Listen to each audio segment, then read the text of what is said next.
وہ بچپن کے سپتین حیدر صاحب یاد آئے، زلفی حیدر صاحب یاد آئے، جب ان سے سید العلماء کا ممبر تھا، حضور احسن العلماء تشریف رکھتے تھے اور یہ چھوٹے چھوٹے اپنے انداز میں پڑھتے تھے کہ حسنی ہے میری اپنی باپ ہے حسینی، سپتین نام میرا یوں ہی نہیں پڑے گا۔ تو حضرت انگلش میڈیم میں پڑھتے تھے، کبھی ہم نے سوچا بھی نہیں تھا کہ حضرت وارث حق تختہ میں ماررہ کے اس گدی پر بیٹھ کر ہزاروں لاکھوں لوگوں کے دلوں کو بدل دیں گے۔ یہ اس زمانے میں ہم لوگ جب انگلش پڑھتے تھے تو تھوڑا عیب سمجھا جاتا تھا انگلش کو، اور جب انگلش کو بہت زیادہ تھوڑا نہیں بہت زیادہ عیب سمجھا جاتا تھا، لیکن الحمدللہ انگلش پڑھنے والے، کالج کی دنیا دیکھنے والے نے ایسا انقلاب برپا کیا کہ یہاں سے لے کر مصر تک علم کی شمع روشن کی۔ محبت سے بولیے۔ اور یہی نہیں، وہ شمع آج بھی بجھنے نہیں دی، لوگوں کو پڑھا رہے ہیں، جامعہ بنا رہے ہیں اور خود بھی پڑھ رہے ہیں، خود بھی پڑھ رہے ہیں۔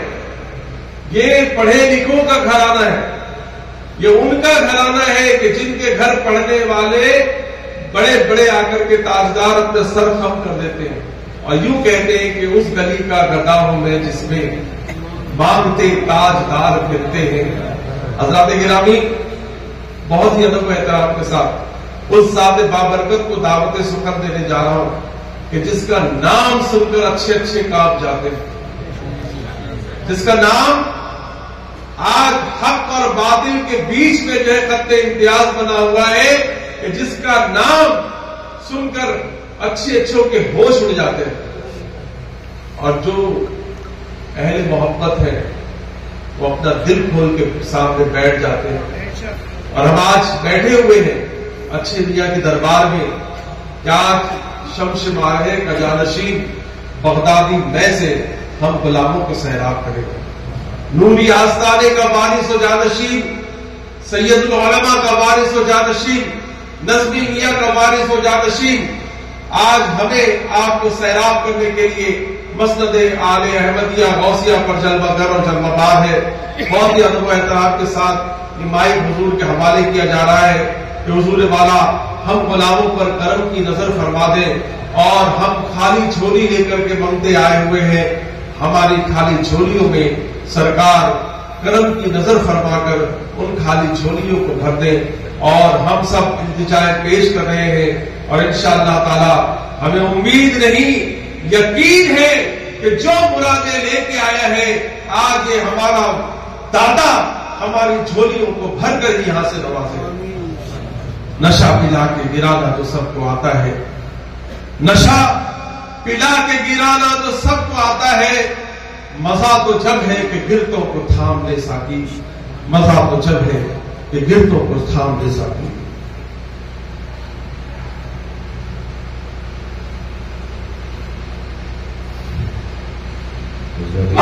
السلام علیکم ورحمۃ اللہ وبرکاتہ۔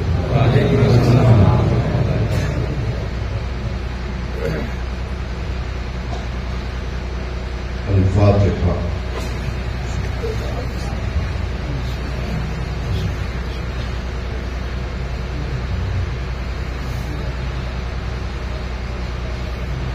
فسخر یا الہی کل صعب بحرمتی سید الابرار سخر، یا محی الدین اجب یا جبرائیل بحق یا بدوع، الہی انت الہ عالم وانا عبدک جاہل، اسألک ان ترزقنی علما نافعا وفہما کاملا وطبعا ذکیا وقلبا صفیا، حتى اعبدک بعلم لک ولا تهلكني بالجهالة برحمتك يا ارحم الراحمين، حق لا اله الا الله محمد رسول الله صلى الله عليه وسلم۔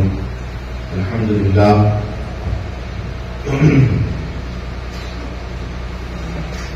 الحمد لله المتفرد البقاء والقدم،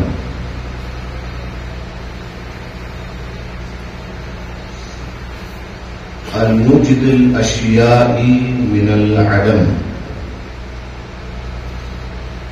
المقدر الارزاق والقسم احمده على اجل الغاء والنعم حمدا يبقى بعد فناء الامم ثم الصلاة والسلام على نبيه شفيع الامم وعلى آله وصحبه الذين كانوا سفينة في بحر الأمم وبعد فأعوذ بالله من الشيطان الرجيم بسم الله الرحمن الرحيم فبشر عبادي الذين يستمعون القول فيتبعون احسنه آمنت بالله صدق الله مولانا العظيم وبلغنا رسوله المولى النبي الكريم عليه وعلى آله افضل الصلاة واكرم التسليم. غوث اعظم بمن بے سلو ساما مددے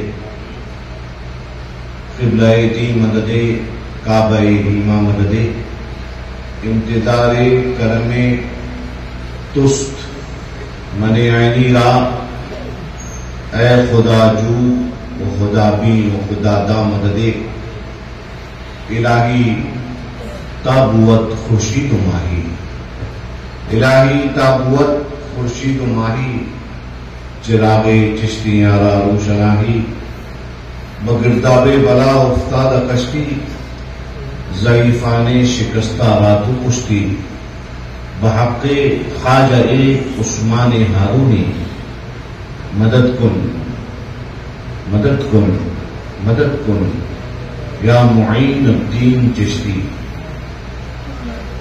اور میرے والد گرامی حضور سید شاہ آل رسول حسنین میاں نظمی رحمت اللہ تعالی علیہ نے ہم کو اس طرح سکھایا اور اس طرح موٹیویٹ کیا. جب ہم دل برداشتہ ہو جاتے تو آپ ہم سے فرماتے مایوس نہ ہو مایوس نہ ہو رکھ حق پہ نظر مایوس نہ ہو رکھ حق پہ نظر تکمیل عقیدت غوث سے کر قدرت ہے یہ عبد القادر میں ہر ناقص کو کامل کر دے.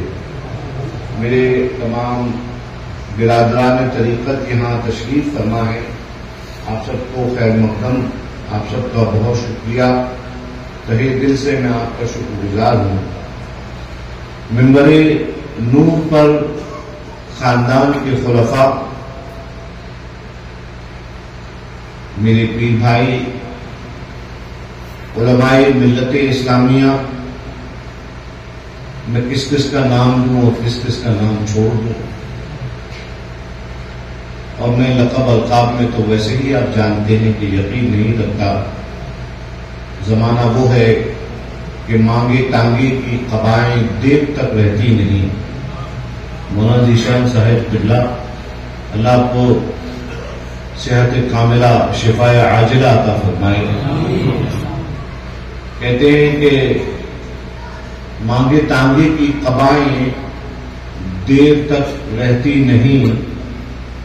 یار لوگوں کے لقب القاب مت دیکھا کرو. یار لوگوں کے سب سے پہلے یہ بزم محبت ہے. اگرچہ آج خادم سجادہ کا بولنا یہ روایت کے خلاف ہے اور مجھ سے بولا بھی نہیں جا رہا ہے، کیونکہ جب یہ بزرگوں کی کلاه اور یہ امامہ سر پہ آ جاتا ہے تو ایسا لگتا ہے کہ پورا سلسلہ برکاتیہ میرے سر پہ آ گیا. واللہ باللہ تاللہ، ورنہ میں بہت بولنے والا آدمی ہوں، میں آواز نہیں نکلتی ہے. لیکن بزرگوں کی بات میرے پاس امانت ہے، اور اس امانت کو اپنے پیر بھائیوں تک پہنچانا یہ مجھ پر واجب ہے، جو میرے اوپر واجب طریقت ہے۔ آج کل بات بات میں فتوے لگتے ہیں، اس لیے وضاحت کرتے چلنا ضروری ہے۔ تو یہ بزم محبت ہے، اور اس بزم محبت میں اپنے مہمان علماء کو مخاطب کر کے، اور آپ جتنے بھی میرے پیر بھائی ہیں، سب میرے جگر کے ٹکڑے، میرے دل کے قریب، میری حقیقی دولت آپ لوگ، یہ محبت آپ کی جو ہمارے ساتھ ہے، یہ حقیقی دولت ہے۔ تو اللہ اس کو قائم رکھے، نظر بد سے بچائے۔ تو میں بیٹھا ہوا تھا، اور مجھے معلوم تھا کہ ہمارے بہت چہیتے معین بھائی قبلہ ابھی جو فرما رہے تھے کہ انہیں چھوٹا چھوٹے نظر یاد آ گیا۔ حالانکہ معین بھائی جو ہے عمر میں غالباً ہم تو چھوٹے ہی چھوٹے ہوں گے معین بھائی، لیکن ان کی محبت ہے۔ یہ بزم محبت میں مجھے کچھ باتیں یاد آئی۔ مجھے معلوم تھا معین بھائی کچھ نہ کچھ حرکت ضرور کریں گے۔ وہ جانتے ہیں کہ صاحب سجادہ بولتا نہیں ہے اس بات میں، لیکن پھر بھی بھائی زلفی میاں نے موٹیویٹ کیا، حکم دیا، بلکہ یہ ناظم عرس ہے، اور معین بھائی قبلہ نے دعوت دی۔ تو میں سوچ رہا تھا کہ کیا کروں گا، تو وہاں سے دادا نے صدا لگائی، اور دادا نے فرمایا بولا، دادا نے فرمایا میری رات ہے تو میرا ذکر کرو۔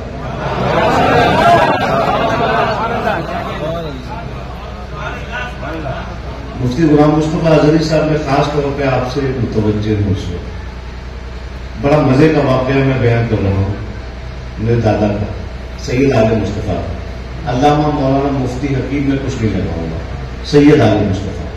وہ سید عالم مصطفیٰ کہلوانا پسند کرتے تھے۔ تو یہ جو آپ درگاہ شریف کے اندر جب آئے، تشریف لائے درگاہ میں، یہاں پہ میں تمام پیر بھائیوں کو بھی ایک بات بتا رہا ہوں، محبت کی بات بتا رہا ہوں۔ یہ جو درگاہ شریف میں جب آپ آئے، دروازے سے اندر انٹر ہوئے، بیچ میں جو دروازہ ہے وہ چوکھٹ، آپ کو معلوم ہے اس چوکھٹ کے اندر حضور صاحب البرکات کا ایک عاشق صادق وہ دفن ہے، اس کے اندر قبر ہے، آپ کو معلوم ہے بات؟ جی، یہ آبا من جدن والی حدیث ہے جو میں بیان کر رہا ہوں، اس میں تدریس نہیں ہے، اس میں تدریس نہیں، درس نہیں کر رہا ہوں میں اس کے اندر۔ تو ابا من جدن بیان کر رہا ہوں، یہ میں نے اپنے والد سے سنا ہے الحمدللہ، اور میں متصلاً یہ سمجھ لیجیے میرے لیے حدیث متصل کی جو ہے وہ مرتبہ رکھتی ہے عبارت۔ تو وہ جو بیچ میں دروازہ ہے، اس دروازے میں جو چوکھٹ ہے، اس چوکھٹ میں صاحب البرکات کی بارگاہ کا ایک مرید، ایک غلام دفن ہے۔ اور کیسے دفن ہے؟ اس نے یہ وصیت کی تھی کہ جب میں مر جاؤں تو مرشد کے آستانے کی چوکھٹ پہ مجھے دفن کرنا، تاکہ مرشد کی بارگاہ میں حاضر ہونے والے میرے جسم کے اوپر سے ہو کر مرشد کی بارگاہ میں جائیں۔ میرے دادا نے بھی ایک دن یہ بیان فرمایا۔ اب سنو اصلی معاملہ۔ میرے دادا سید شاہ عالم مصطفیٰ، جن کا ہم عرس منا رہے ہیں، اور جن کے پاس میں گیا تھا یہ بات لانے کے لیے، تو انہوں نے بھی ایک دن اس بات کو اپنی تقریر میں درمیان میں بیان کیا، اپنی اس خانقاہ کی ایک خاص بات کو، گھریلو بات کو بیان کر کے کھڑک مسجد کے حجرے میں جب دادا میاں واپس گئے تو مفتی صاحب تشریف لے آئے، اور مفتی صاحب تشریف لائے اور کہنے لگے کہ حضرت ایک سوال آپ کے پاس، ایک استفسار ہم لے کے آئے ہیں، اور وہ استفسار یہ ہے کہ آپ نے بیان کیا کہ آپ کی درگاہ میں ایک چوکھٹ میں ایک مرید دفن ہے جس کے اوپر لوگ قدم دے کے جاتے ہیں حاضری دینے کے لیے، تو حضرت یہ تو مومن کی توہین ہے، یہ تو جائز نہیں ہے، یہ حرام ہے، خلاف سنت ہے، اور یہ ہے اور وہ ہے اور وغیرہ وغیرہ۔ دادا خاموش رہے. دادا نے ان کی پوری بات سماعت کی اور دادا کا طریقہ یہ تھا کہ دادا ہمیشہ بری سے بری بات کا جواب فوراً نہیں دیتے تھے، اور اگر جواب دینا سامنے والا مصر ہوتا کہ مجھے جواب دو تو احسن طریقے سے فجادلہم باللتی ہی احسن، اگر جواب دینا بھی ہے کسی مخالفت کا تو ایسے دو کہ جو طریقہ اچھا ہو، تہذیب اور تمیز کے دائرے میں ہو. تو دادا نے ان سے کہا جی حضرت میں نے آپ کی بات سماعت کی اور آپ کا بہت شکریہ کہ آپ نے اصلاح کے لیے آپ نے آنا گوارا کیا. میں آپ سے پلٹ کر ایک مسئلہ پوچھنا چاہتا ہوں. پلٹ کر فرمانے لگے کہ آپ نے صحیح فرمایا، یہ مومن کی قبر کی توہین ہے کہ اس کے اوپر قدم رکھ کے لوگ چلیں، بھلے ہی کسی آستانہ میں ہو. اب میں آپ سے سوال یہ پوچھنا چاہتا ہوں کہ بروز قیامت روایتوں میں آتا ہے جو نبی پہ صدق دل سے محبت سے درود پڑھتا ہے تو اس درود کی قبولیت کا صلہ، اس درود پڑھنے کا صلہ اللہ کی بارگاہ سے یہ ملتا ہے کہ پورے صراط جو بال سے زیادہ باریک اور تلوار سے زیادہ تیز ہے، اس پر جبرائیل اپنا پنکھ، سید الملائکہ اپنا پنکھ بچھا دیں گے مومن کے لیے، اور مومن اس پر ہوتا ہوا گزر جائے گا. دادا نے فرمایا حضور آپ کا تقویٰ میرے سلاخوں پر، مومن کی قبر پہ آپ مت چلیے اور قیامت کے دن جبرائیل کے پنکھ پہ بھی مت چلیے گا.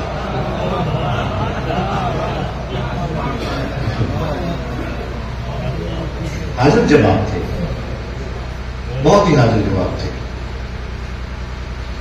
تو چند میں بہت ہی غیر مرتب سا، میں کوئی مقرر پروفیشنل نہیں ہوں، اور جیسا میں نے کہا وہ سچ بات ہے. میں الحمدللہ ابھی بھی طلب کی منازل میں ہوں، طلب کی منزل میں ہوں، اور اللہ تعالیٰ ہمیشہ طالب ہی رکھے، یہی میں اللہ رب العزت کی بارگاہ میں دعا کرتا ہوں. کیونکہ جس کا مطلب ہوتا ہے اس کو مطلب مل جاتا ہے. جس کو طلب ہوتی ہے نا اس کو مل جاتا ہے، اور جس نے کہا کہ ٹھیک ہے اب ہماری طلب پوری ہو گئی، اس کو کچھ نہیں مل پاتا، کچھ نہیں مل پاتا. اس بات کو میرے پیارے بھائیوں آپ لوگ یاد رکھیے. تو چند باتیں ہوئی اور میں نے اپنے بھائی صفی میاں سے بھی، صفی میاں نے کچھ باتیں بچپن کی مجھے یاد دلائیں آج. تو میں اپنی اس بے ترتیب اور غیر رسمی گفتگو، انفارمل گفتگو کو ان کا حصہ بنا رہا ہوں، اس میں حصہ بنا رہا ہوں اس کو. سب سے پہلی بات تو یہ کہ میں مولانا ذیشان کے ساتھ متفق ہوں کہ مخالفت کا جواب جو ہے وہ مخالفت نہیں ہوا کرتا. یہ پڑھے لکھوں کی نشانی نہیں ہے. انہوں نے بہت اچھا جملہ اپنے شعر کا استعمال کیا کہ دو شیروں کی لڑائی میں لومڑیوں کا کیا مطلب.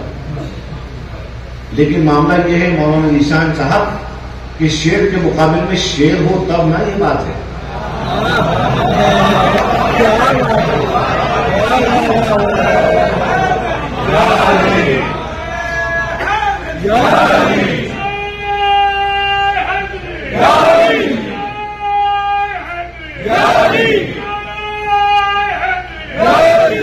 یہاں تو معاملہ یہ ہے،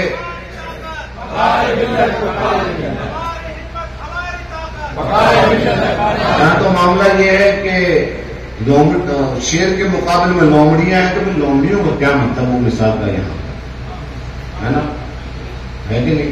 بہرحال تو بھائی جو بات مجھے یاد آئی وہ یہ تھی، صفی میاں آج مجھے یاد دلا رہے تھے میرے ابو کی بات. دادا کی بات ہو گئی، اب ابو کی بات ہو گئی. اور یہ باتیں وہ باتیں ہیں جس میں کوئی مجھے یہ نہیں کہہ سکتا کہ ہم نے اپنے فلاں بزرگ سے سنا ہے تو تم غلط کہہ رہے ہو. نہیں، یہ تو میرے باپ کی بات ہے جو میں کہہ رہا ہوں. میرے باپ کی بات ہے. جو میں نے کہا وہ میرے دادا کی بات ہے. اس کا میرے پاس کاپی رائٹ ہے، شرعی کاپی رائٹ ہے اور دنیاوی قانون سے بھی کاپی رائٹ ہے. تو میں نام لوں گا، یہ کوئی وہ نہیں ہے ویسی بات، لیکن چونکہ مجھے بتانا مقصود ہے جو اصلی پوائنٹ وہ بمبئی میں اس ہوا میرے دادا کا بہت پہلے، دیکھا تو 15 سال ہو گئے سبھی جی، بہت اور 20 سال ہو گئے. 20 سال قبل تقریباً 2 دہائیاں میرے دادا کا عرس ہوا. اس میں خانوادہ اعلی حضرت سے ایک موقر عالم دین علی جناب جمال رضا خان صاحب تشریف لائے تھے، مہمان تھے. بمبئی کے بہت سارے مفتیان کرام تھے، اس میں سے ایک مولانا اشرف رضا صاحب بھی تھے. مفتی اشرف رضا ہیں بمبئی کے اندر، وہ بھی تھے اس کے اندر. 20 سال پرانی ایک بات یاد دلا رہا ہوں اپنے ابو کی، آپ سب کو بتا رہا ہوں. اس میں یہ ہوا کہ دوران جلسہ، دوران تقریر مولانا جمال صاحب کی تقریر چل رہی تھی. انہوں نے تقریر میں غالباً نور الانوار کی کوئی عبارت کوٹ کی، اور نور الانوار یہ اصول فقہ کی متداول منتہی کتب میں سے کتاب ہے. تو انہوں نے کوئی عبارت نقل کی اور اس عبارت میں کچھ خطا، اور خطا ایسی کہ وہ عقیدے پہ مار کرتی تھی، ایسی خطا تھی. تو اس پر مفتی اشرف رضا جو وہاں پہ مجلس میں موجود تھے، انہوں نے فوراً ٹوکا. یہ مفتی کا فرض ہوتا ہے، یہ ڈیوٹی ہے مفتی کی. انہوں نے فوراً ٹوکا کہ حضرت آپ اس بات سے رجوع فرما لیجیے، اس بات کو واپس لے لیجیے. ابو نے بھی کہا کہ ہاں اگر مفتی صاحب کہہ رہے ہیں، یہ میں آپ کے سامنے کی بات ہے، ہم لوگ بھائیوں کے، یہ کوئی سنی ہوئی بات نہیں ہے. تو انہوں نے کہا کہ آپ بھی رجوع کر، حضرت کر لیجیے رجوع، کیا مسئلہ. انہوں نے رجوع کر لیا. رجوع کر کے ہم لوگ گھر واپس آ رہے تھے تو برکاتی ہاؤس جہاں پہ جو ابو کا مکان ہوتا ہے بمبئی میں، اس کے نیچے صدر گیٹ تک اس کے بلڈنگ کے مینارہ مسجد سے مولانا جمال صاحب نے بولنا شروع کیا کہ حضرت انہوں نے جو میری بات پہ جو انہوں نے گرفت کی تھی وہ اس لیے صحیح نہیں تھی اور اس لیے صحیح نہیں تھی، اور انہوں نے اپنی طرف سے دلیلیں دینا شروع کری. ابو خاموش رہے. برکاتی ہاؤس کے گیٹ پر پہنچ کر جب انہوں نے، ظاہر سی بات ہے ان کی طلب یہ تھی کہ ابو کو اپنا ریاکشن دیں، اور ابو ریاکشن دے نہیں تھے، ابو خاموش تھے. تو انہوں نے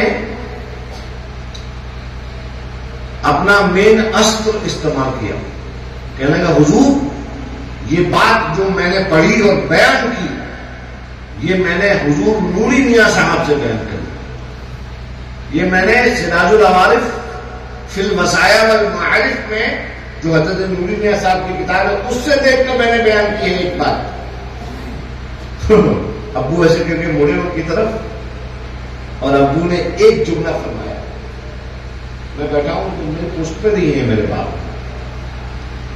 ایک جملہ فرمایا میرے والد نے، مولانا ذیشان صاحب. وہ جملہ تھا، مولانا کیا نوری میاں صاحب کی بات قرآن و حدیث ہے؟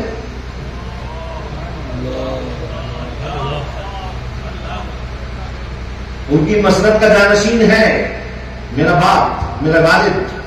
اور کیا جملہ فرمایا؟ کیا حضور نوری میاں صاحب کی اس میں کوئی، اچھا آج کل کا زمانہ ہو تو فوراً یہ گستاخ، یہ فتویٰ لگتا ہے، بہت آسان ہے. جب آدمی کے بعد جواب نہ ہو بات، جب آدمی اصولی علم نہیں رکھتا، دلائل نہیں رکھتا، تو کیا کہتا ہے جواب میں؟ تم گستاخ ہو. لیکن بات انہوں نے سچ کہی میرے والد نے، بات انہوں نے سچ کہی. تو یہ بات مجھے اپنے والد کی یاد رہی، میں نے آپ سے بیان کی. اب میری تیسری بات سنیں، تھرڈ تھنگ، تیسری بات. تھوڑا میں آپ کو زمانے اور پرانے زمانے میں لے چلتا ہوں، اور زمانہ ہے تیسرے نمبر کے خلیفہ سیدنا عثمان بن عفان رضی اللہ مولا عنہ.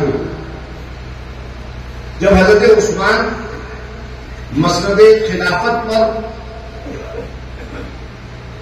رونق افروز ہوئے تو ایک دن ایسا آیا، بلکہ شروعات میں ہی جو جماعت ہوئی جمعے کی، تو آپ مسجد کے ممبر کی جو سیڑھیاں ہوتی ہیں 3، اس میں سے سب سے اوپر کی سیڑھی پہ کھڑے ہوئے حضرت عثمان.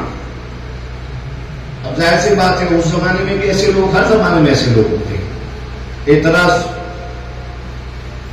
ڈالنے والے. تو کہنے لگے کہ آپ اوپر والی سیڑھی پہ کیوں کھڑے ہوئے؟ حضرت عثمان نے بڑا حکیمانہ جواب دیا. آپ نے ارشاد فرمایا، اے لوگوں،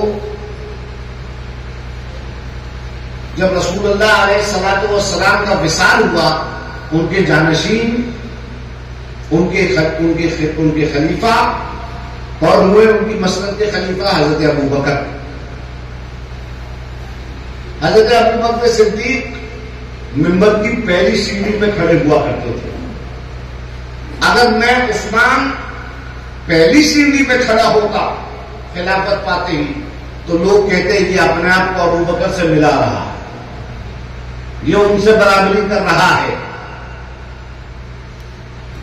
دوسری سیڑھی پہ اس لیے نہیں کھڑا ہوا کیونکہ عمر بن خطاب رضی اللہ تبارک و تعالیٰ عنہ ابو بکر کے بعد خلیفہ ہوئے. وہ دوسری سیڑھی پہ کھڑے ہوتے تھے ابو بکر کے احترام میں. اگر میں دوسری سیڑھی پہ کھڑا ہو جاتا تو لوگ یہ کہتے کہ یہ اب اپنے آپ کو عمر بن خطاب کی برابری میں لے کے آ رہا ہے. لہذا میں نے اب تیسری سیڑھی تو ہے نہیں، ورنہ مجھے زمین پہ کھڑا ہونا پڑے، ممبر ہی نہ باقی رہے. تو میں نے یہ کام کیا کہ میں سب سے اوپر والی سیڑھی پہ کھڑا رہا جہاں رسول اللہ کھڑے ہوا کرتے تھے، کیونکہ لوگوں کے دل میں شک ہی نہیں آئے گا یہ رسول کی برابری کر ہی نہیں سکتا، یہ رسول کی برابری سمپل سی بات کر ہی نہیں سکتا. تو اب صاحب ایسا ہے کہ سید سبطین حیدر کو بہت بتایا جاتا ہے کہ تمہارے فلانے بزرگ نے یہ بات کہی، تمہارے فلانے بزرگ نے یہ بات لکھی. اچھا، جو میں الحمدللہ میں کسی کے اوپر انگوش نمائی نہیں کر رہا، مگر کچھ لوگ سوشل میڈیا کے ذریعے جو باتیں اچھالتے ہیں کہ بھائی ان کے جد نے جو ہے وہ یہ لکھا، ان کے جد نے وہ لکھا. میں نے کہا ایک کام کرو، آج میں ان جد کی بات کرتا ہوں جو جدوں کے جد ہیں، سمجھ رہے ہیں؟ جو جدوں کے جد ہیں، یعنی حضرت امام زید شہید. اور سبطین حیدر پہلے بھی عرض کر چکا ہے کہ سبطین حیدر کام میں نہیں میدان میں بات کرتا ہے، میدان میں بات کرتا ہے. بحمداللہ الکریم ہم سیدنا امام زید کے مذہب اور مسلک پر ہیں. ببان دوہر ہم بیان کر رہے ہیں، اپنے بزرگوں کے قدموں میں بیٹھ کے ہم بیان کر رہے ہیں. لیکن ایک بات میں عرض کر دوں، بہت سارے لوگوں کو معلوم نہیں ہے، اختلاف کرنے کی تمیز کیا ہوتی ہے. ایک چیز ہوتا ہے اختلاف اور ایک چیز ہوتا ہے خلاف. اختلاف کا مطلب جو دلیل کے ساتھ کیا جائے کہ مجھے آپ کی رائے سے اختلاف ہے کیونکہ میرے نزدیک قرآن کی یہ آیت، اس کی یہ تفسیر، اس سے مجھے یہ سمجھ میں آ رہا ہے. حدیث پاک رسول اللہ کی ایسی ہے. میں 2 منٹ سے کال دوں گا، میں جانتا ہوں وقت زیادہ ہو گیا ہے، لیکن موہن بھائی نے میرا منہ کھلوایا ہے تو بھیا تھوڑا سننا پڑے گا.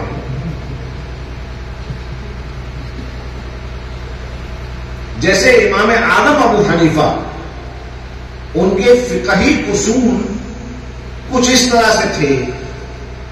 قرآن و حدیث کے بارے میں بتاتا ہوں میں آپ کو کیا فرماتے تھے.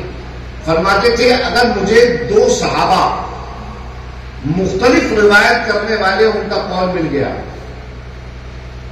جیسے ایک صحابی نے یہ کہا کہ رسول اللہ نے احرام پہن کے نکاح کیا، یا اور دوسرے صحابی اسی وقت کہہ رہے ہیں کہ رسول اللہ نے حلت یعنی احرام اتار کے نکاح کیا،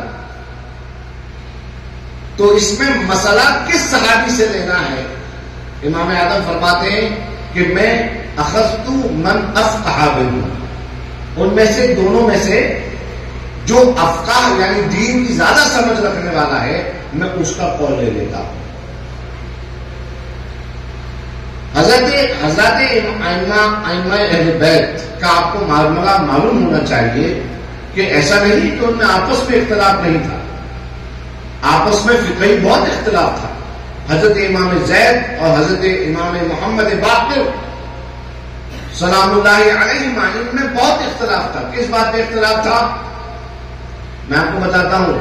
سیدنا امام زید ائمہ اطہار کو معصوم نہیں مانتے، امام زید ائمہ اطہار کو معصوم نہیں مانتے، محفوظ عن الخطا مانتے، اس تعبیر کے ساتھ ان کو جو ہے وہ محفوظ عن الخطا مانتے ہیں۔ دوسری بات، خلافت کے سلسلے میں امام زید کا کہنا یہ ہے، امامت کے سلسلے معاف کیجیے گا، امامت کے سلسلے میں امام زید کا موقف یہ ہے کہ بنی فاطمہ میں سے جید متبحر جو بھی عالم دین ہے وہ اس بات کی صلاحیت اس کے اندر پوٹینشل ہے کہ وہ قوم کا امام بنے۔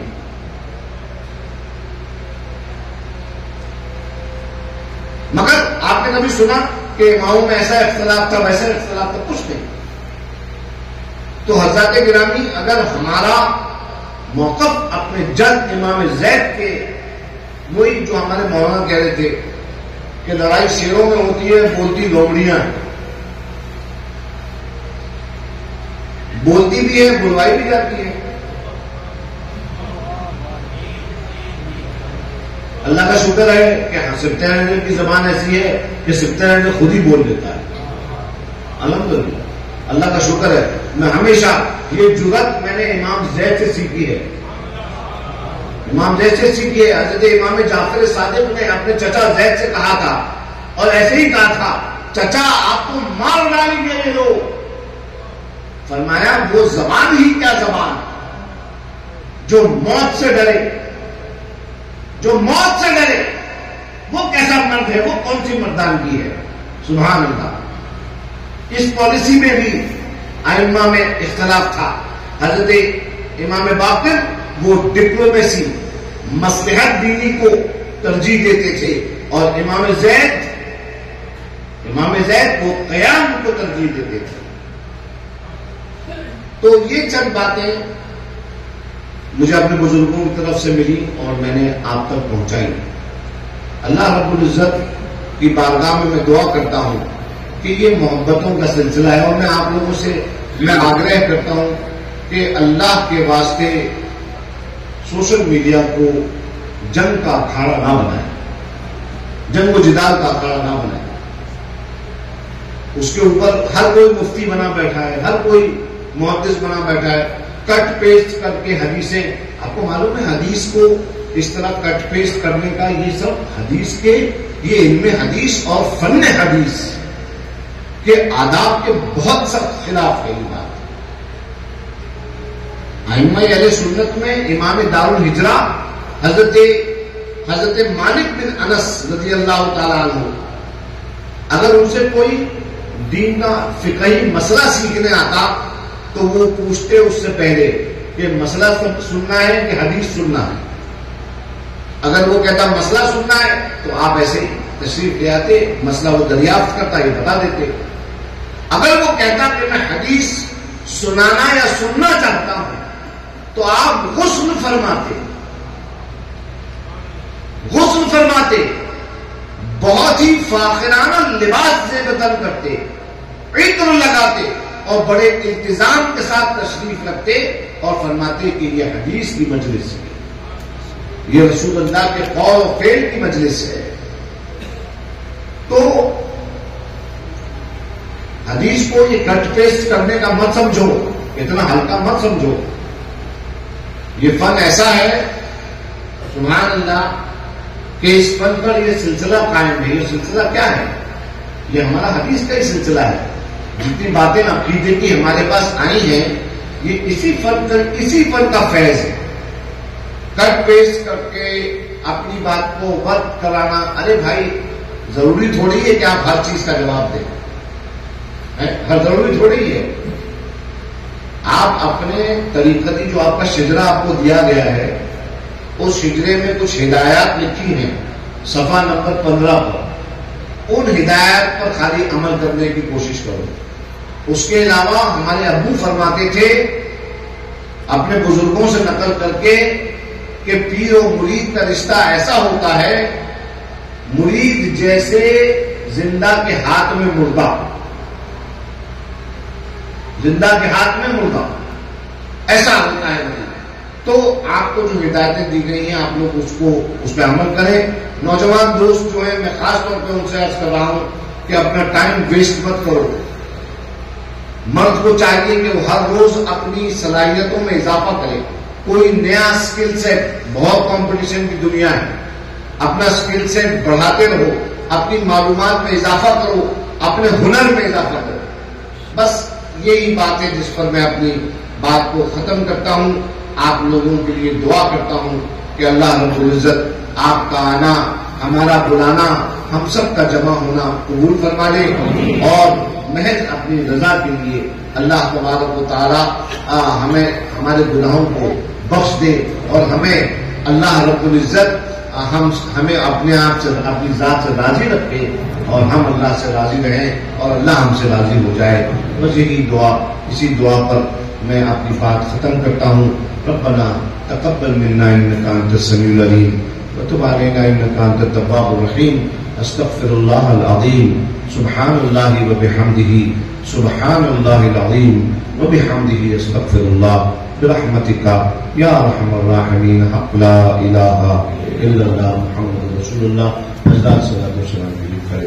طلع البدر علينا من ثنية الوداع وجب الشكر علينا ما دعا لله داعي يا نبي سلام عليك يا رسول سلام عليك يا حبيب سلام عليك صلوات الله عليك. الصلاة والسلام عليك يا نبي الله، الصلاة والسلام عليك يا رسول الله، الصلاة والسلام عليك يا قاسم رزق الله. ربنا آتنا في الدنيا حسنة وفي الآخرة حسنة وقنا عذاب النار. إن الله وملائكته يصلون على النبي يا أيها الذين آمنوا صلوا عليه وسلموا تسليما. اللهم صل على سيدنا محمد وعلى آل سيدنا محمد كما تحب وترضى وتدوم بجلال الملك الحي القيوم برحمتك يا أرحم الراحمين. حق لا إله إلا الله محمد رسول الله.